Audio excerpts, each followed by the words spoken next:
যুক্তরাষ্ট্রের নবনির্বাচিত president Donald Trump Greenland কিনে নেওয়ার আগ্রহ প্রকাশ করায় ভূখণ্ডটির প্রতিরক্ষা জোরদার করা হয়েছে এবং প্রতিরক্ষা বাজেট বাড়ানো হয়েছে।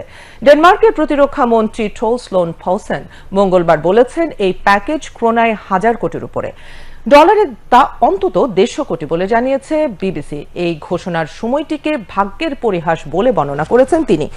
সোমবার ট্রাম্প বলেছেন, বিশাল এই দ্বীপটির মালিকানা ও নিয়ন্ত্রণ যুক্তরাষ্ট্রের জন্য পরম প্রয়োজনীয়তা। গ্রিনল্যান্ড ডেনমার্কের স্বায়ত্তশাসিত অঞ্চল। বিশ্বের সবচেয়ে বড় এই দ্বীপটিতে যুক্তরাষ্ট্রের মহাকাশ প্রকল্পে বিশাল সব স্থাপনা আছে। যুক্তরাষ্ট্রের জন্য কৌশলগতভাবে গুরুত্বপূর্ণ এই দ্বীপটির অবস্থান উত্তর আমেরিকা থেকে ইউরোপে যাওয়ার সবচেয়ে সংক্ষিপ্ততম জলপথে। এই দ্বীপে গুরুত্বপূর্ণ খনির মজুদ আছে। পলসেন জানিয়েছেন, এই প্যাকেজের আওতায় 2টি নতুন পরিদর্শন জাহাজ, 2টি নতুন দীর্ঘ পাল্লার ড্রোন কেনার এবং 2টি অতিরিক্ত কুকুর টানা স্লেজ টিমের ব্যবস্থা করা যাবে।